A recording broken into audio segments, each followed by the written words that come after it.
নমস্কাৰ বন্ধু বান্ধৱীসকল, আজি মই আপোনালোকৰ আগত অটল পেঞ্চন যোজনাৰ বিষয়ে ক'বলৈ আগবাঢ়িছোঁ। অটল পেঞ্চন যোজনা অসংগঠিত খণ্ডৰ প্ৰাইভেট ছেক্টৰ কৰ্মীসকলক সিহঁতৰ অৱসৰৰ বাবে বাধ্যতামূলক সঞ্চয়ৰ বাবে উৎসাহিত কৰে। চৰকাৰে 2015 চনৰ 1 জুনৰ পৰা এই আঁচনিখনৰ আৰম্ভ কৰিছিল। এই আঁচনিখনে স্বাৱলম্বন যোজনা জাতীয় পেঞ্চন আঁচনিৰ স্থান লৈছে।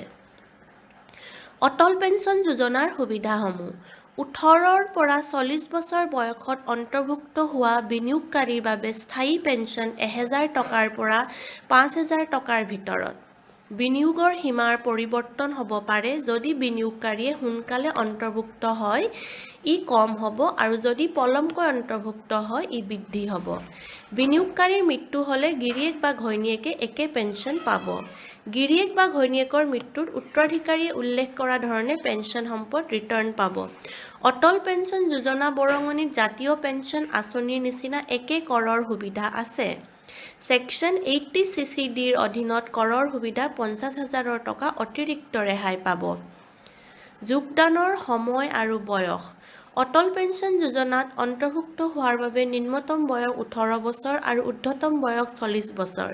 গতিকে গ্ৰাহকৰ দ্বাৰা বিনিয়োগৰ নিম্নতম সময় হ'ব 20 বছৰ বা তাতকৈ বেছি।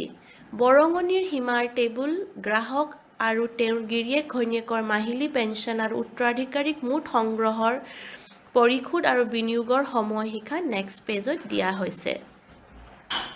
আপোনালোকে টেবুলখন ভালদৰে চাই ল'ব আৰু আপোনালোকৰ য'তেই ছেভিং একাউণ্ট আছে আপোনালোকে সেই বেংকত অতি শীঘ্ৰেই কণ্টেক্ট কৰক আৰু অটল পেঞ্চন যোজনাত বিনিয়োগ কৰক ধন।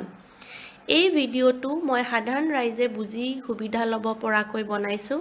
যদি ভাল লাগে বন্ধু বান্ধৱীসকল শ্বেয়াৰ কৰিব, লাইক কৰিব আৰু ছাবস্ক্ৰাইব কৰিব। ধন্যবাদ।